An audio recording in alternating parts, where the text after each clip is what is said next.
So one of our all-time favorite moves to do is the T.G. Murphy deck flip, also known as the Blackjack Berry. It was published by T.G. Murphy in his book Imagication, and here's just some finer points on the move that Dan and I would like to offer you. Start with the deck in a mechanic's grip. When you're ready to do the flip, curl the index finger underneath, the thumb rests along the left long side of the deck, and the middle finger is at the center of the right long side of the deck. Your ring finger and little finger are extended, they are not used. So from dealer's grip, get into position, and you're ready to do it. And you need to apply pressure upwards towards the deck with your index finger and apply a downward pressure with the thumb and middle finger, thus bending the cards.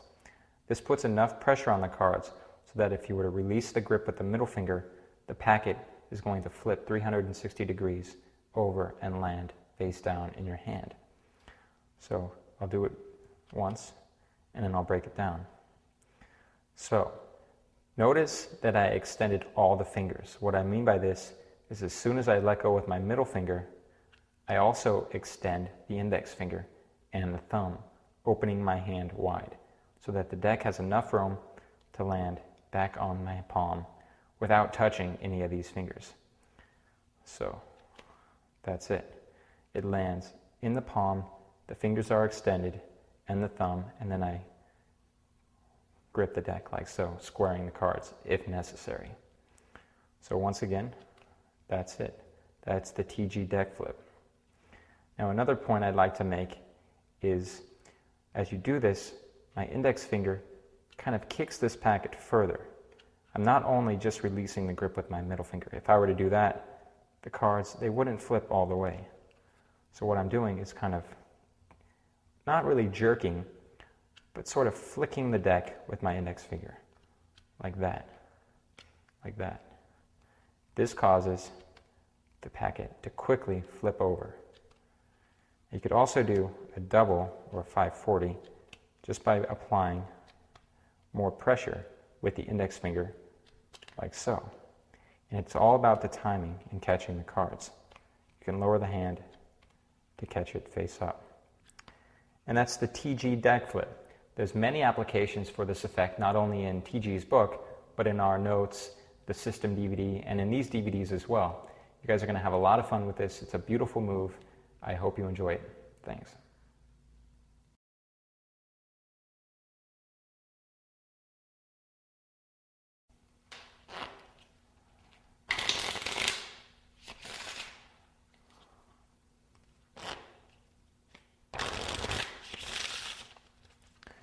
So this is the Hugh Scott shuffle, one of my favorite shuffles to do. It was invented by Hugh Scott, a magician from Scotland. To my knowledge, it's never been published, so I'm pleased to share it with you guys here. This is how it goes. So you're going to riffle off half the deck with your thumb and flip that packet over into your left hand. Now this is just how you would do a normal in the hands riffle shuffle. However, leave the packets face up in each hand like so. Extend each thumb across the packets lengthwise as your middle finger contacts the outer small edge, like so. Your index fingers curl underneath, your thumbs push down on the cards, as well as your middle fingers push down. Your index finger pushes up, bending the cards like so. You're bending them like this, you're going to spring the ends off the middle fingers, like that. But you're going to do them so the cards will weave together. So you bring the hands together, begin to spring. The cards are shuffled together, just like so. Now to bridge the cards, take the thumbs and push down on the packets. Your fingers are underneath, like so. Slowly release the pressure, and the cards will bridge together. Let's do that again. So this packet is flipped over, index finger curled underneath. Apply pressure on the packets and spring them together, or shuffle them together, and bridge the cards like so. And that's the Hugh Scott shuffle. I know you guys are going to love it. Thanks.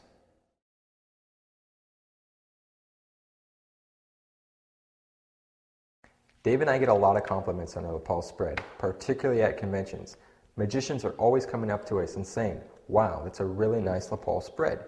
And I think this is due to the S-curve action we've applied to the Paul spread. It's not just your standard U shape like so many other magicians do. It has this extra curve at the end, like so. Let me just do this a couple times.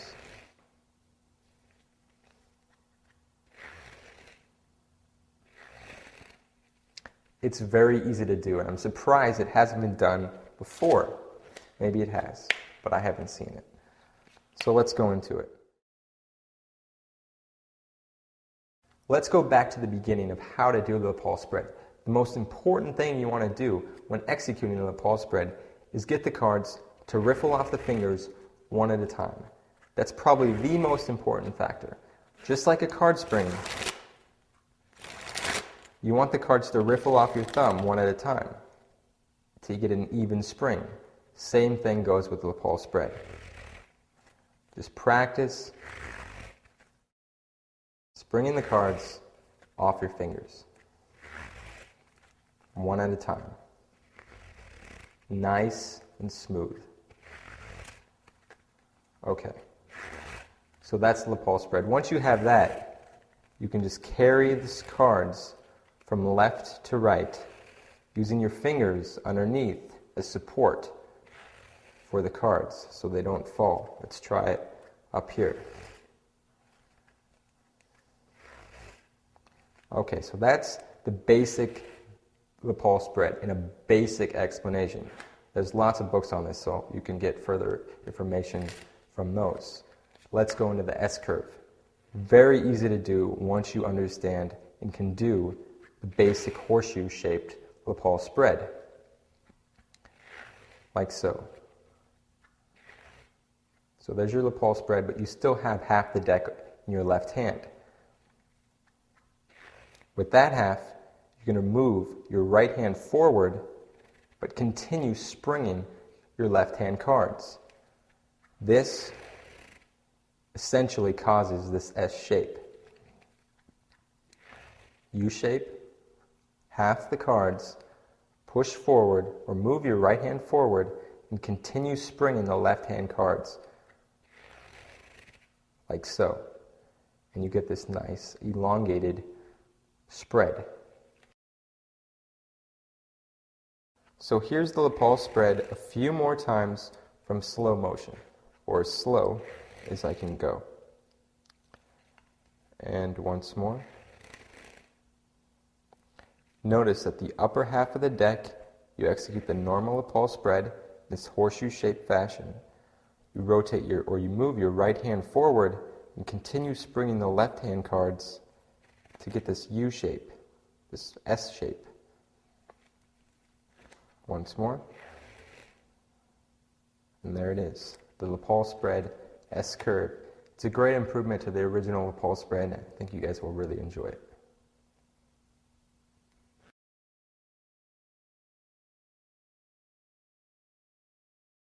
So the 360 deck spin, this is what it looks like.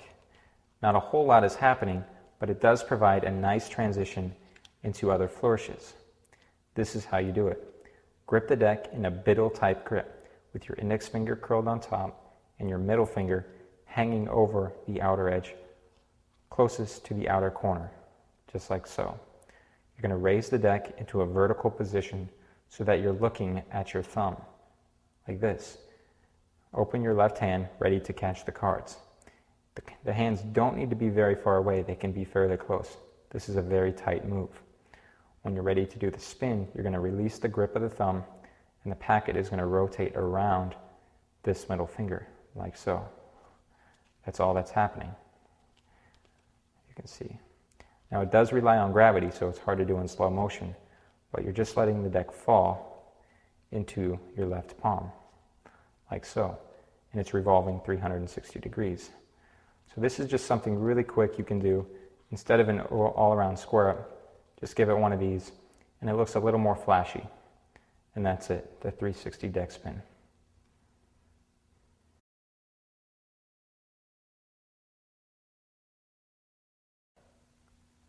Mike Graham of San Jose, California, has come up with one of the prettiest flourishes I do.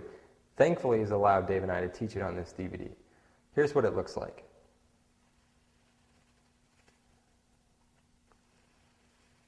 And that's what he calls under pressure. So now let's break it down. If you already do the pressure fan, which I'm sure most of you do, this will be very easy to learn. So let's take a look at the pressure fan. That's it. Basically, all this is the pressure fan done halfway, and you continue springing those cards off your fingers, like so. So once again, pressure fan about halfway, maybe a little less, and continue springing that packet, that right-hand packet, off your fingers, like so. If you do a card spring off the fingers, it's sort of that in the hands, combined with a pressure fan. So it's halfway, cards are riffled, sprung off the fingers, and you end up with this beautiful looking flourish. It looks really cool from the back too, and that's under pressure. Enjoy.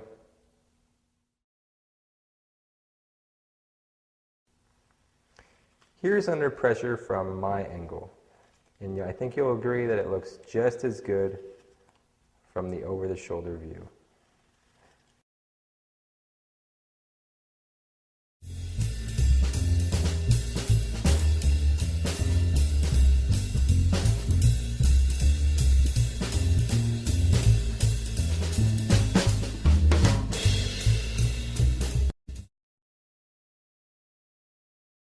Here's a classy table false cut. It looks like this. Once again, and it's false. We'll turn the top card face up so you can follow along. The ace of spades. And that's heap snatch, a table false cut. Now let's get into the explanation.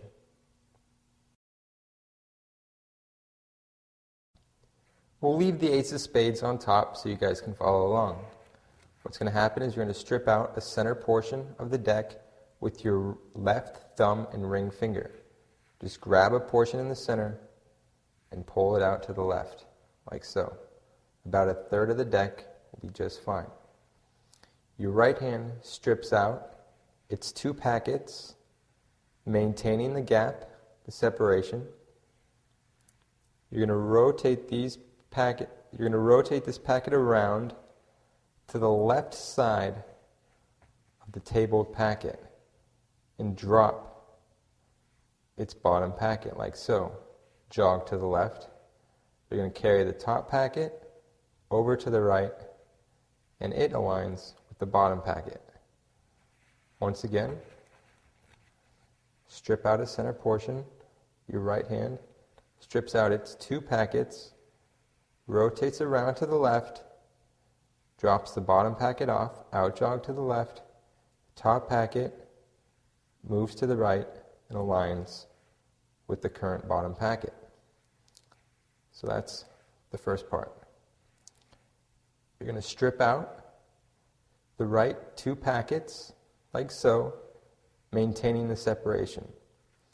This packet just gets dropped onto the table.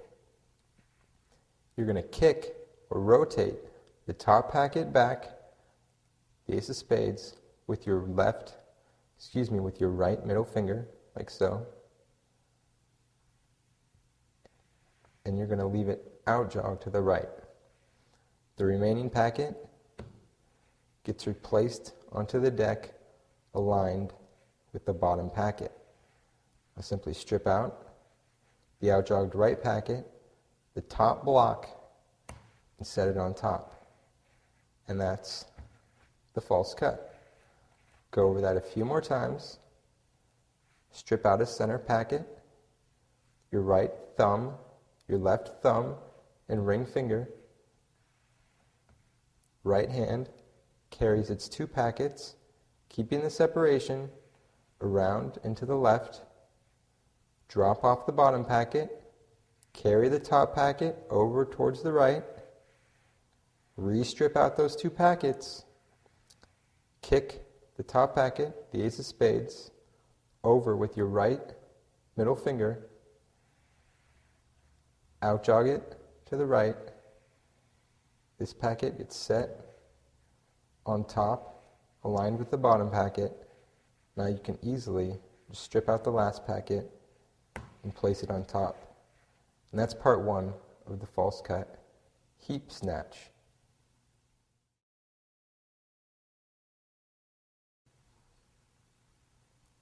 Here it is once more in slow motion. I'm not going to talk this time, so just follow along with the packets.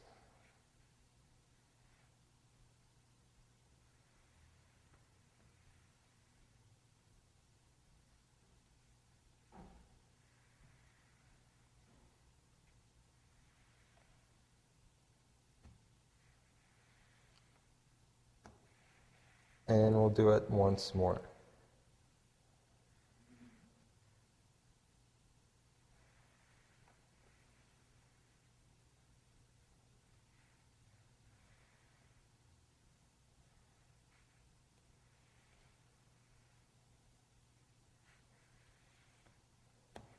And once more up to speed.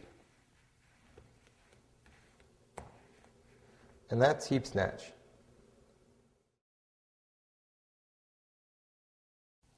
Here's a nice addition to heap snatch. Again, we strip out a center packet with our left hand. Our right two packets are revolved out and around to the left side of the pack. The bottom packet is dropped off just as before. The top packet is moved to the right and aligned with the bottom packet. These two packets are stripped out. Now here's what's different. Again, the top packet is kicked over with the middle finger and placed out jog to the right. With our right hand packet, we're now going to execute an Erdnase one-hand fancy table cut. Just simply dropping off the top packet, picking up with your middle finger, and just letting it fall onto the table. The remaining packet in your hand comes back and aligns with the bottom block of the deck. Strip out the out-jogged packet. Ace of spades goes on top of the tabled packet. Square everything and place them on top. If you like, you can give it a little spin as you come back on top of the deck. Just simply toss counterclockwise, giving it a small 180-degree rotation, like so. So we'll go through that again. Strip out, like so. Erdnase one-hand table cut. Come back, align with the bottom, strip out the remaining center packet, the top packet, grab both of these, and put them on top of the pack. We'll do it once more in slow motion without me talking, so you can follow along.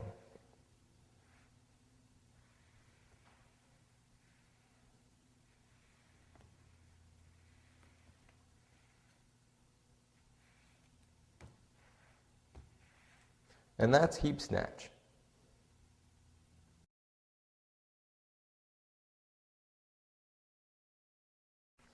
Let's try something on the table for a change. So from a shuffled deck and cut, I'm going to try to locate the four aces. And there we go. Even better, I can get the four blackjacks in matching suit.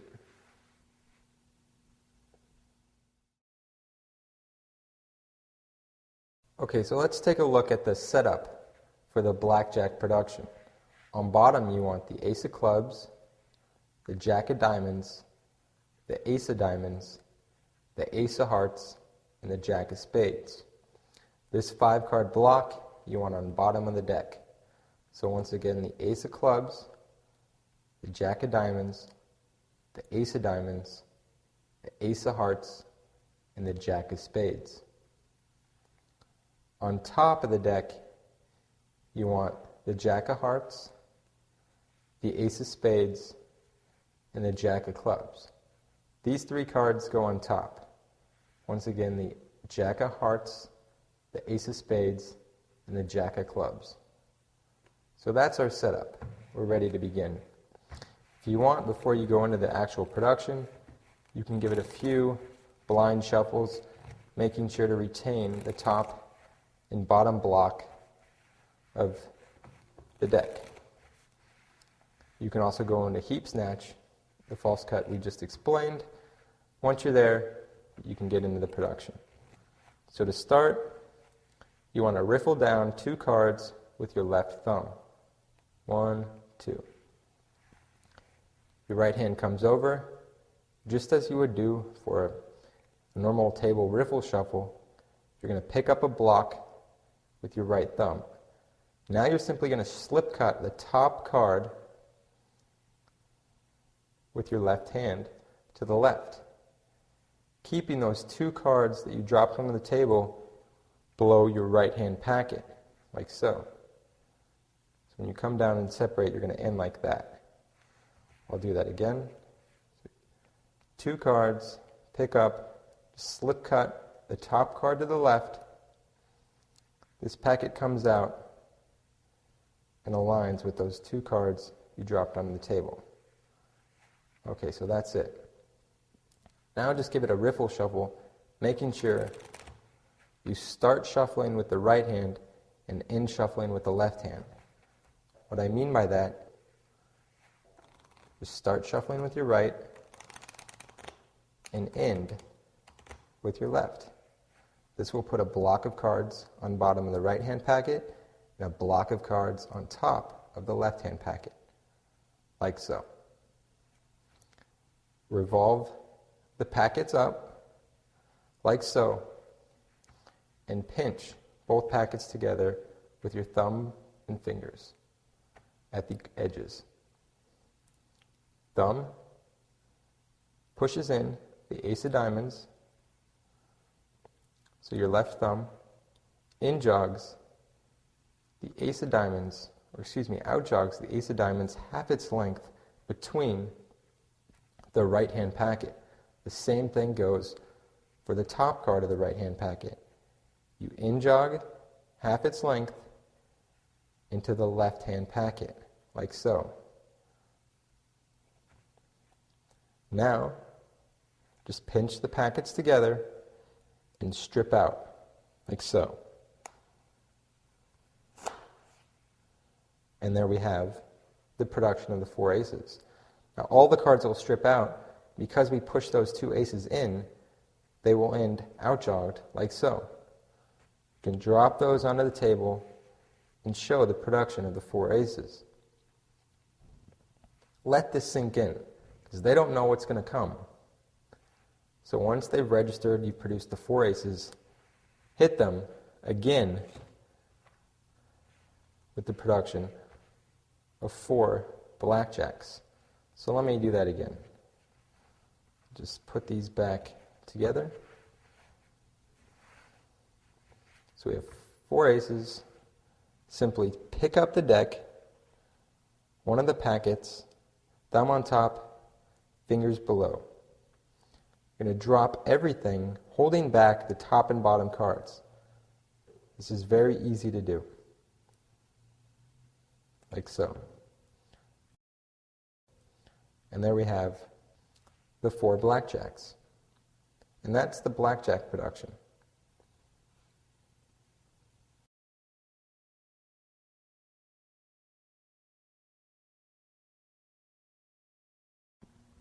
You've just learned the blackjack production, so now here's a nice technique of executing the ace production in the hands. So here's what it looks like. From a shuffled deck, you can strip out the 4 aces. Now, if you've already learned the blackjack production, this will be very easy to execute. Start by taking the 4 aces and placing them on bottom, and alternate them in color. we have black, red, black, red. Move one of the aces to the bottom. Our final setup will be 3 aces on bottom, 1 ace on top. Now execute a riffle shuffle. But slip cut that bottom ace to the right hand packet, like so. Now you're going to execute the riffle shuffle, starting with the right hand and ending with your left hand. This will leave a block of cards on top of the left hand and a block of cards on bottom of your right hand. Let me do that again. So you start with your right and you end with your left. Your left fingers are going to push its bottom ace halfway into the right hand packet. So it's outjogged half its length, like so. Same thing goes for your right thumb. You're going to push the top card halfway in to the left hand packet, like so. And there's the ending position. Cards outjogged in the bottom, cards outjogged in the top, like so. Now I'll just strip out the cards. The cards will come apart except for those 2 outjogged aces. And the end display will be 4 aces. And that's shuffled aces. I hope you guys enjoy.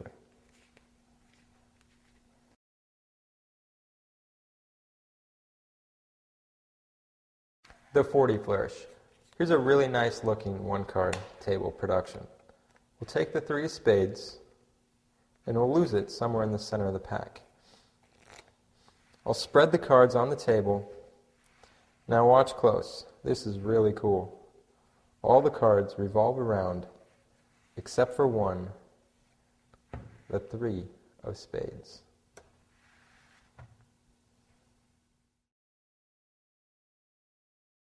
For the explanation, I'm going to use a red card, still the 3 of spades, and a blue deck. This will just help you follow along better with the explanation. So the card is selected and inserted into the deck. Now essentially you're going to execute the Tamari's perpendicular control. What that is that. So in the action of squaring the card in the deck, it's outjogged perpendicular, like so. So now let me break that down. So position your thumb on the upper left corner of the deck and your middle finger on the upper right corner of the deck. In the action of pushing the card flush into the deck, you're really pushing on the upper left corner of the card, like so. So this is the only portion of the card that you're pushing in, the upper left corner. By doing that, will cause the card to angle to the right side, like so. So once again, without the cover of my hand, it does that. So with the cover of my hand, it just looks like you're squaring the card in the deck, and you're left with that corner protruding from the right side of the deck. Okay, so now I'm going to tilt my hand up and show you what's going on underneath. Or let me extrude that a little more for clarity. So we have this action, this position. Your left pinky contacts that lower corner, the lower bottom edge of the card. Now your left thumb contacts that corner. And those 2 fingers are gripping that card, like so. In the action of squaring the cards and moving your thumb down, you're going to rotate the card like so. So it becomes perpendicular with the deck. You just move your thumb back up to complete the squaring action, and you're left with the card angled to the side. So let me do that again. The 3 of spades, angled to the right, little finger contacts the lower corner, thumb, upper corner, the card is rotated around, and that's essentially the Tamari's perpendicular control. So you end with this position. From here, all along your hand is covering the deck. So from here, you set the cards down on the table and execute a reverse table spread.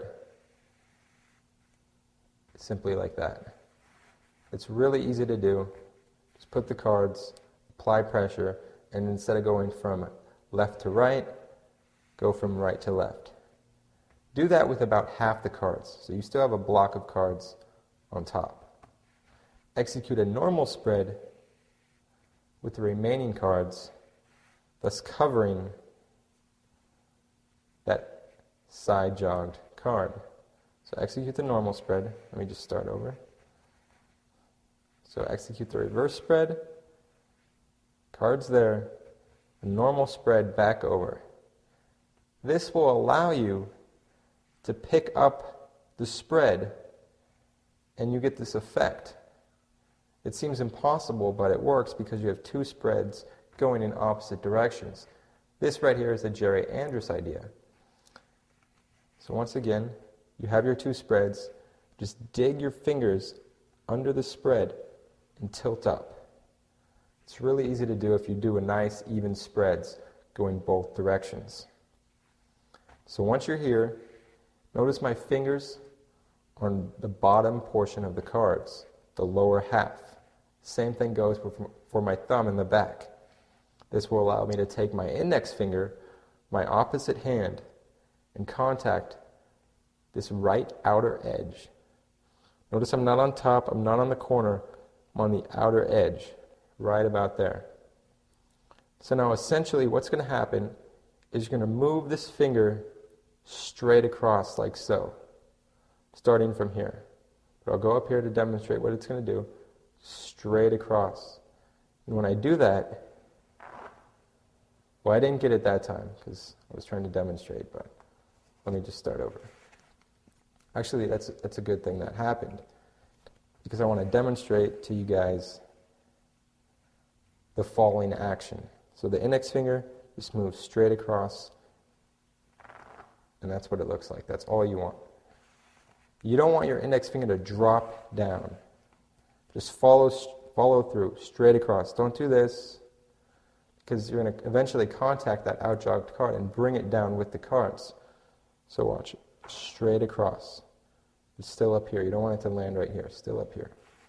So now let's try it with the outjogged card. So the card, outjogged in the spread, pick up, and now essentially just do the same action, going straight across, and the card will stick up. How it works is simply this. Cards are falling, and it goes up like that. That's all it is. Just the pressure between the cards around it cause it to tilt up. So once again, the card is jogged to the side, reverse spread, spread back over, lift up, index finger goes on the outer right side and moves straight across. The cards will fall except for their selection, and that's the 40 flourish.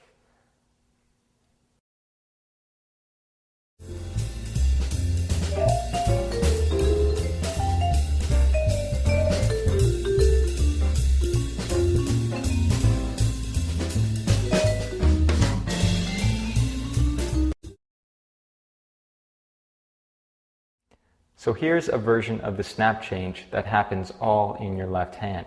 It provides easy cleanup and is covered from most angles. Here's what it looks like.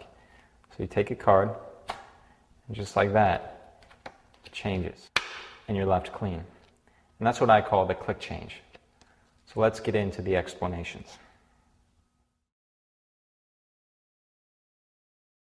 So the click change. Start by pushing over two cards as one, and grip the card with the fingers below, thumb on top, like so, just like this. Now as you turn the card face up like so, your index finger of the left hand is going to push the deck slightly deeper in the hand so that your index finger and middle finger can easily curl around the outer edge of the deck and touch the thumb, just like so. So grip the card with these fingers at the opposite corner and remove the right hand. You are now in position to do a regular snap change. Let me move the deck for clarity. So you're really just clipping the card between the index finger and thumb with your middle finger directly below the index finger. You're going to peel that face card down with your middle finger and begin to curl it in, riding along the base of the thumb until it snaps off that other card and is behind the ace of spades. The card has now changed. Notice that the cards are in a perpendicular type position. I'm going to put the deck back. You can see that this card is not completely aligned with the deck, but this is how I do that. I'm going to extend my middle finger like so. As you can see, as I extend it, this card lands face down flat on the deck. It's not completely aligned though, so I use these other two fingers to push it flush with the deck as I extend my index finger and ring finger, displaying the changed card. I usually bring the card back up like so and square everything with the deck, and you're finished. I'll go through that one more time in slow motion. So the deck is pushed back, gripped between the index finger and middle finger, thumb behind. Execute the snap change. Extend the middle finger.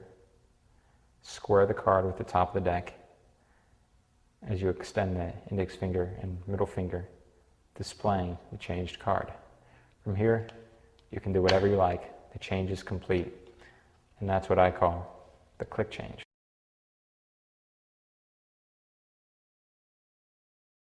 So the Jones change, this is what it looks like. You can take a card, the 6 of clubs, and just like that, it changes.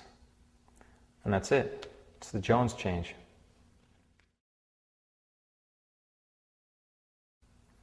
So for the Jones change, I use a technique to twirl the card face up and face down. It's the flourish you see at the beginning of the change. This is how you do it. Now it's very easy to do with 2 cards, but I'm going to teach it with 1, just so that you can follow along easily and you don't have to worry about an extra card. So what you do, just get a break beneath the top card. With your right hand, come over and place your middle finger at the outer right corner and your thumb at the inner left corner. Now you're going to tilt this tilt this card just like that, about 45 degrees, so your index finger can easily contact that outer edge, just like that. Once it's contacting it, you can remove the card from the deck. You're going to curl your index finger in, bringing that packet with it until it's face up, like so. Now you're going to turn it back face down by extending the index finger. However, if you were to just extend the finger, nothing would happen. So what you need to do is push down on that card and extend the finger, digging it underneath, causing it to turn face down again. Now this is what it looks like underneath. Your index finger is extended. Now I'll do that again. So this is what it looks like when you remove it from the deck. Your index finger goes underneath and curls around, just like so, turning the card face down. Now to turn it back face up, you reverse those actions. I'll turn the hand palm up so you can see. Curl your index finger in. This automatically rotates the card about 45 degrees, like so. You can then re-extend the index finger, turning it face up. Let me do that again. So you grip the card at opposite corners. Your index finger pulls that edge towards you, and then you re-extend the index finger, going underneath the card, turning it face down again. To turn it face up, just reverse those actions. Curl the index finger in and out, making sure it's on top of the card. And that's the basic move. From here, you can do a lot of different things. Let me show you. Now, even though this seems fairly simple, it seems like a lot is going on, and that's because of the rhythm and the motion you make with the wrist. And that's what I'm going to teach you now. So when you grip the card, as you're turning it face down, 360 degrees, you're going to turn the hand palm up, like so. This is what that looks like. Looks pretty cool. I'll do that again. So you turn the hand palm down. Now you're going to turn the card face up again as you rotate the hand palm down, like that.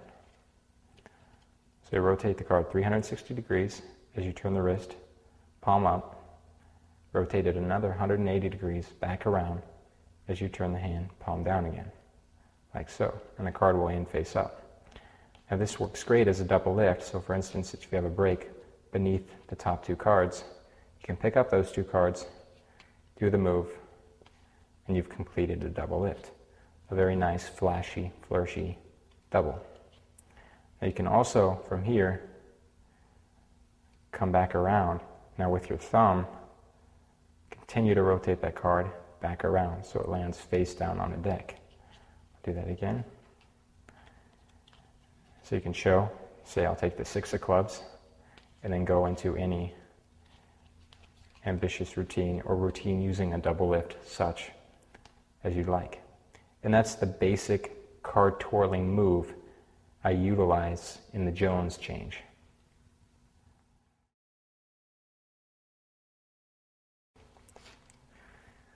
So you've learned the twirling move.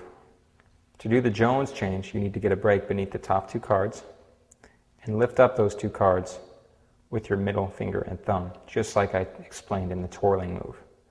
So pick those cards up, your index finger is on the outer edge, and you're going to rotate this card around like so.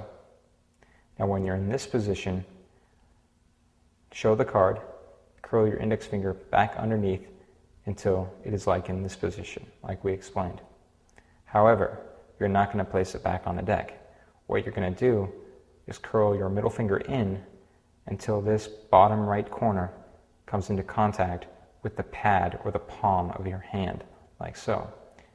And then you can remove the thumb. You are now pinching the card between the middle finger and the base of the thumb and the palm of the hand, just like so. This is going to allow you to move your thumb down until the tip of the middle finger and the tip of the thumb can come into contact with one another, just like so. When you're in this position, your index finger curls in. Now this is what's going to happen. Your thumb and your index finger are going to pinch this card, just like that.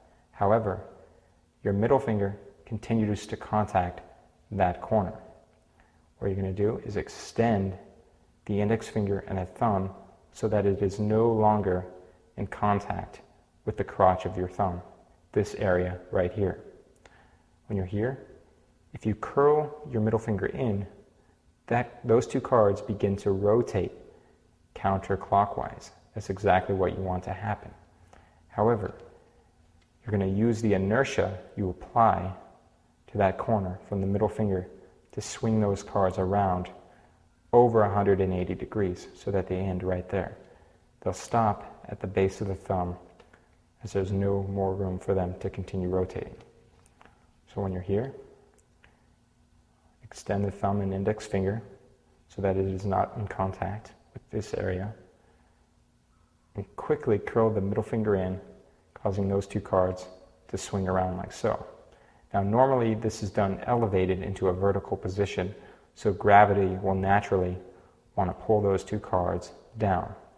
When I'm doing it from the side like this, it's a little more difficult to have those two cards be aligned. However, with practice and doing it elevated like this, they will stay fairly close together. However, they won't stay perfectly aligned, but that's not necessary, as you have these hands and these fingers, the back of the hand and the fingers covering those cards at the moment. So when you're here, extend your middle finger and place it on the top of those two cards. Your index finger is still curled underneath. Remove the thumb and begin to extend the index finger like so. When it's about here, your thumb digs underneath it like so, and you're going to put this ace of diamonds, the original face card, in a tenkai palm like so, as you display the changed card, in this case the 6 of clubs, just like that. You can now extend these fingers and cleanly show that that card has now been changed. Now to clean up, your middle finger is going to go behind the card, behind the index finger.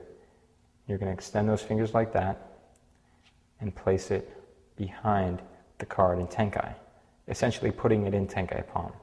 However, you don't want to show that ace of diamonds because they already think it's been changed into the 6 of clubs.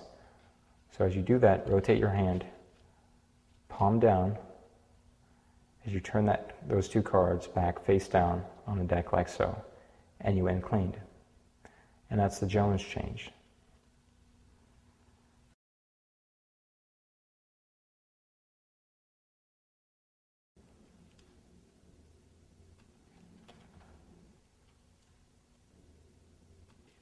So as you can see, this is a very flashy double lift from the top to the center, back to the top again. So let's get into the explanations. Before you start, you need a break beneath the top 2 cards. Either a pinky pull down or lifting up with the thumb is fine. With your right hand, you need to grip the top card at opposite corners. Your middle finger is placed at the upper right corner. Your thumb is placed at the inner left corner. From this position, you should be able to easily lift up that double card because of the break. However, that's not what you're going to do. You should also note that my index finger of the left hand is curled underneath the deck, and my thumb is along the side with a little bit of the pad of the thumb on top of the top card, just like so. When you're ready to begin, come over with your right hand, grip the top card, and start to lift up, pivoting it off the left thumb, like so. This is what you do. You're just moving the right hand to the right as the upper left corner is pivoted off the left thumb. Now once you're in this position, about 90 degrees to the deck or perpendicular, you're going to break half the deck with your left thumb by riffling down the cards. Now you could either riffle down or just break half. I usually just break about half or somewhere close to it as I continue revolving the double around with my right hand, like so. Now because your thumb is on top of the top card, it has nowhere else to go but between that break you make with your left thumb. Let me do that again, like so. Now let me remove my my right hand so you can see exactly how this is positioned. My left thumb is still pulling down half the deck. The card is above the thumb but beneath the top packet, pinched between this corner of the deck and the side of the thumb, like so. Now this is not the final display. There's still some work to be done. What you're going to do now is release the right thumb. With your middle finger, you're going to rotate this corner about 60 degrees to the right or clockwise, revolving the card around in this nice display. And that's it. That's the double lift. Now you could take your right hand, gripping this double, thumb above, fingers below, take it out and flip it back on top of the deck like you would any normal double lift. However, I add this nice flourishy close to it, which looks like this. Now this isn't as difficult as it might seem. I'll take it in steps to break it down for you. With your right hand, you're going to straddle the card with your index finger and ring finger, about center, like so. Your other fingers remain extended. It's important that you don't curl them in, as it'll just get in the way later on. So peel this double out, and what you're going to do is bend the ring finger down and your index finger to the right, like so, sort of rotating the card 45 to 60 degrees clockwise. This allows your thumb, as you can see, to take the place of your ring finger. You're going to let go with the ring finger and extend and rotate the double like so that they're perpendicular with each other, the deck and the double. Hold the card like so, perpendicular to the deck, and let go with the thumb, and continue to flip the the double over into a face down position. Now done at speed, it happens all in one motion, as you can see. The double just kind of flips around back on top of the deck. And that's it. Thank you.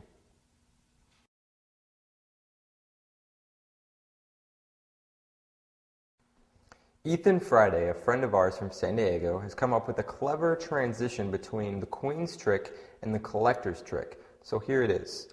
At the end of the Queens, you're left with a face-up Queen, a face-down Queen, a face-up Queen, and a face-down Queen. You've just vanished a last Queen. Execute the mechanical reverse with the top 3 Queens. In the action of saying, look, the Queens have vanished from the deck. When you're left with a few cards left in your left hand, you're going to cut them to the top. Turn the deck over and square. Now you could have 2 cards selected, but make sure not to expose those face-up queens towards the bottom. That's it. Enjoy.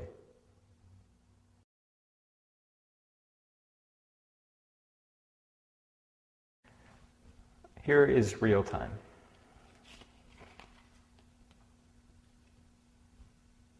And that's it. Let's get into the explanations.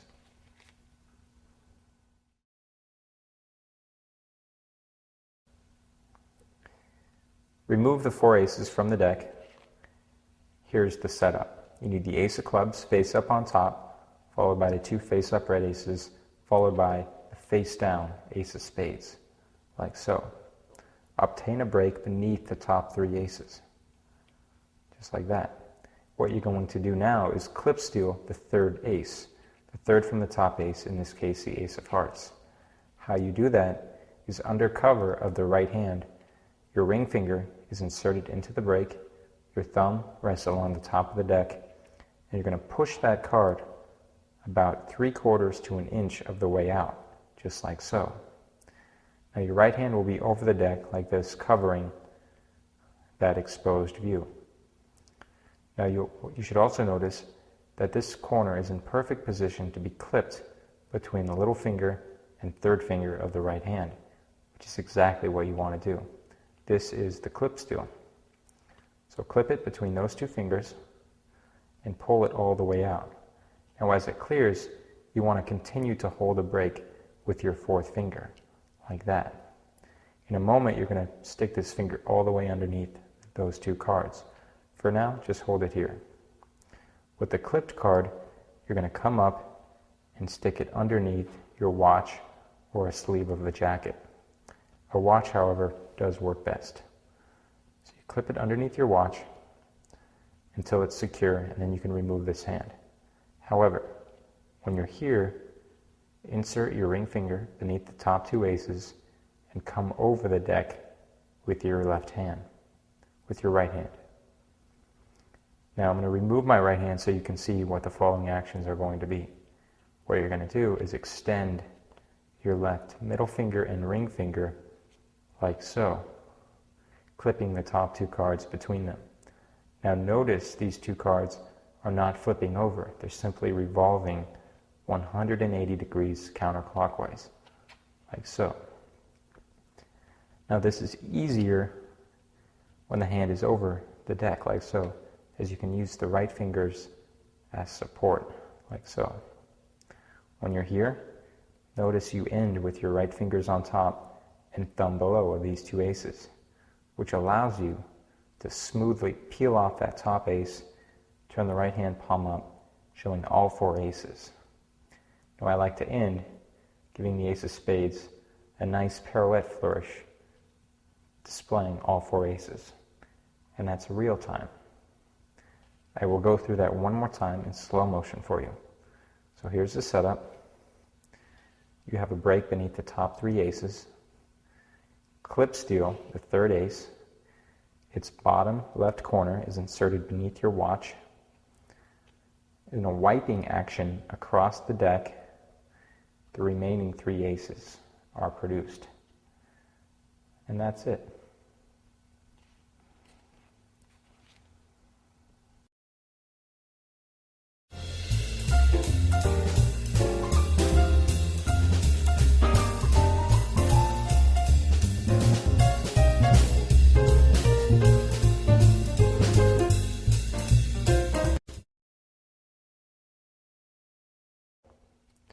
So the Molecule 2 4-card production, this is what it looks like.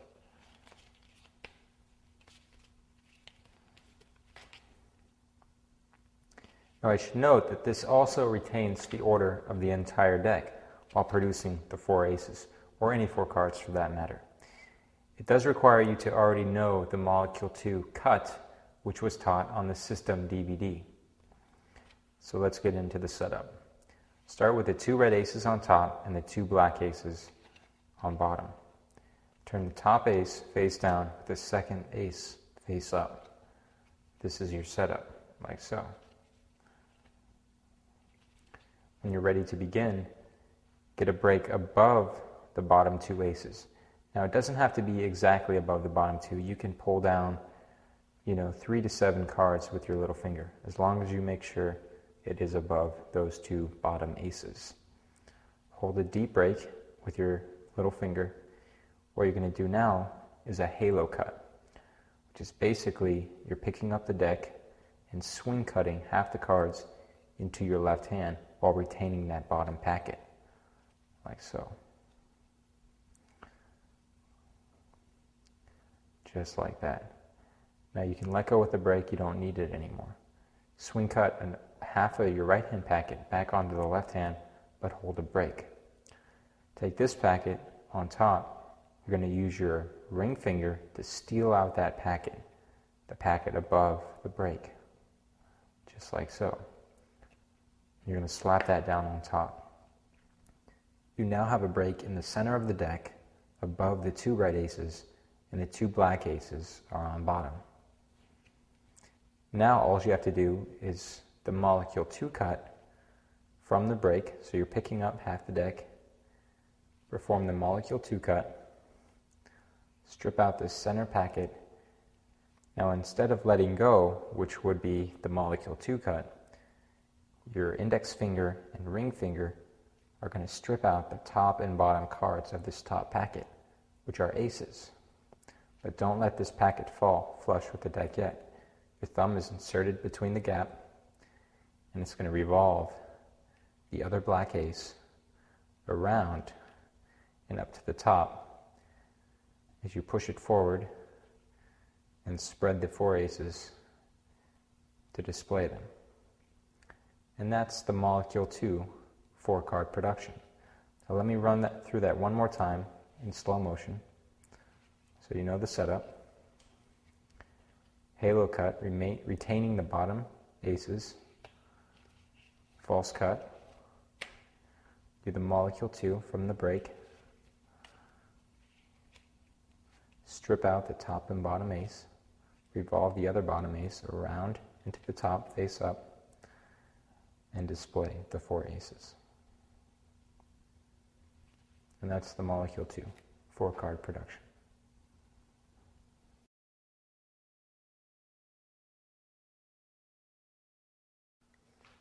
One of the coolest things I've come up with is the molecule 2 1-card production.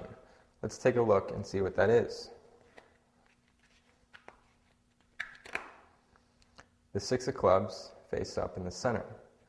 Now to get into this is fairly simple, since you guys should already know the molecule 2, which was taught on the system, that being the same thing without the reverse card landing in the center. So now how do you do the production? Simply just bend the top card like so.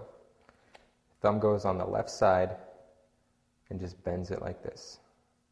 You want a pretty large bend in the card. That should be fine. So that's it. You hold the deck like so in the molecule position. You can refer to the molecule 4 on the Flourishes DVD for further information. So you're going to go into the molecule 2, and strip out the center packet, and I just like to tap the center packet onto my left hand packet, just like so. It just kind of breaks things up a little bit and startles them for what's going to happen next, which is you're going to do the T.G. Murphy deck flip, and the packet's going to land face down on your right hand packet. So let's try this now. There we go, the Queen of Hearts. Let's try it one more time. Bend the top card, go into the molecule 2, like so. You have the production of a selected card. And there it is, the molecule 2 1-card production. This is a great little production to do. It's fast, it's visual, and I think you'll really enjoy it. It gets a great reaction.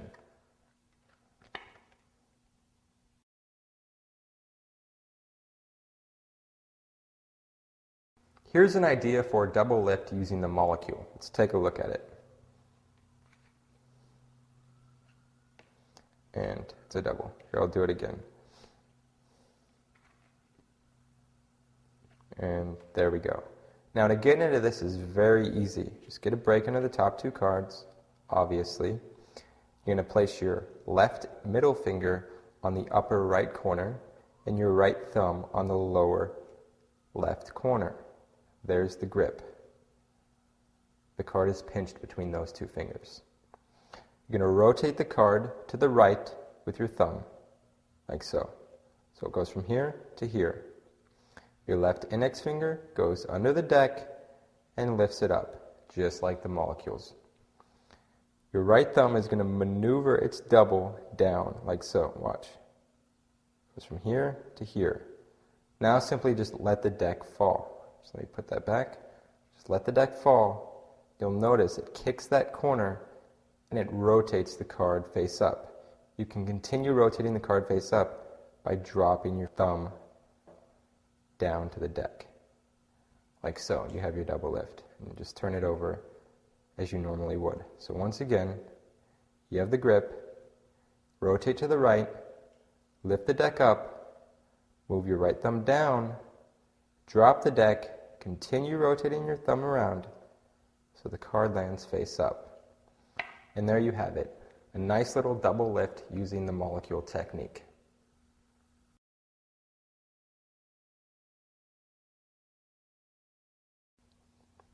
Say stop. Remember that card? Watch.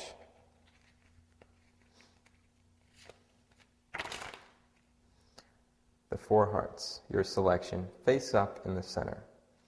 So here's a nice little production you guys can do if you already know the molecule 2 cut. So what happens is you have a card peaked and you riffle that card off, getting a break above it. You're going to go into the molecule 2 from that break. So at the top of your left-hand packet is their selection. Continue with the molecule 2 up until this point. Peel off half of the top packet with your right hand and place it in a Tenkai grip, like so. You're going to execute the revolution cut with the remaining packet. Now these cards are going to be sprung into that gap, like so. And there was the production. We'll go over that in a second. So from the molecule 2, Tenkai grip, the packet is sprung in between those two packets. So now to get the production. So from the molecule 2, you're going to spring the cards in between the packet, but retain the top card. Now this is easier done than said. Just give it a try and I'm sure you'll be able to do it. So after you have it retained, you're going to pinch it like so with your thumb. And if you let go, it will flip over. So just try that. Take a card, place it in Tenkai, and shoot it off your thumb, and try to get it to land face up. It's sort of a knack. You'll just have to do it a few times, but eventually you'll be able to get it to land face up. So that's it. So you have a card, peaked, riffled off, a break above it, molecule 2, the packet is held in Tenkai, everything is sprung off except the top card, which is held back and shot to land face up in the center. Let's try that up to speed. So from molecule 2, and there you go.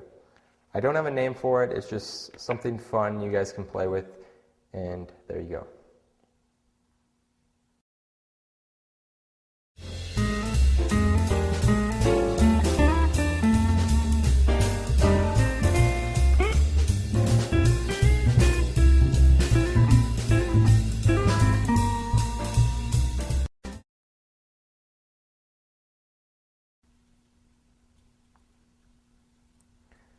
Finger exercises, a great way to improve your dexterity with a deck of cards.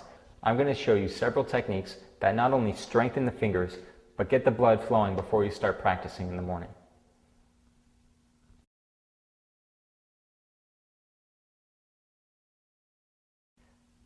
Exercise 1. Make a fist and hold it as tight as you can. You should definitely feel tension in your muscles.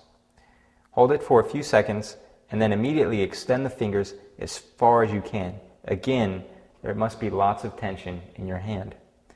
As you can see, I'm trying to extend these fingers back as far as they will go. Hold this for a few seconds and make another fist, again holding it very tight. Do this several times or until you feel the muscles burning, and that's it. That's exercise 1.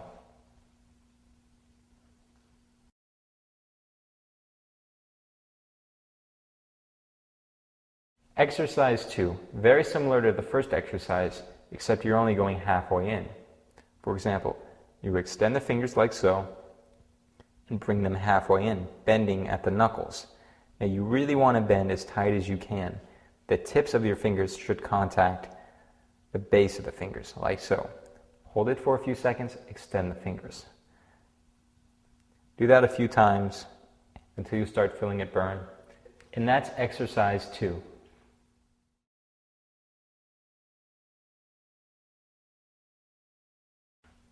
So exercise 3, what you're going to do is take your thumb and put it over your index finger like so, like you're going to flick, like this. You're going to do it with all the fingers. However, when you're in this position, you need to try to extend the index finger as far as you can, but apply a lot of pressure with your thumb so as not to have it release. So continue to extend that finger. There's going to be a lot of pressure right here and in the arm. That's important. Hold it for a few moments and then transfer the fingers. Again, this time trying to extend the middle finger as far as you can. A lot of pressure here, and in the arm. This is the case with all the fingers. And again, with the little finger. You could also do it with all 4 fingers, trying to extend each finger as far as you can, but because of the thumb, there's a lot of pressure here, all across the fingers, on the back of the hand, and you can really feel it right in here. And that's it. That's exercise 3.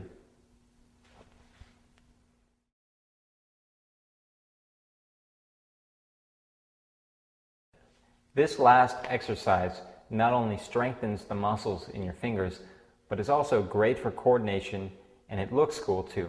This is what it is. So you're simply alternating the movement of the fingers, providing this nice stream of movement across the fingers. Let's break it down. So hold the hand like so. To start, you're going to bend down each index finger, one over the other, and then the other way. This is what you're doing. Now only do this once with the index fingers. Immediately afterwards, do it with the middle fingers, and then the ring fingers, and then the 4th fingers. And repeat that. And eventually you will build up speed, and you can even go in reverse, like so. Now this might be tiring at first, but eventually it'll be very easy. So to increase the workout, so to say, all you have to do is take your arms like so. Now when you start doing it like this, you will definitely feel the muscles right in here, in this area and in this area. After a few times, it'll really start burning. It'll also slow you way down. But this is good. This is what you want. And that's the final exercise I have to offer. Thanks.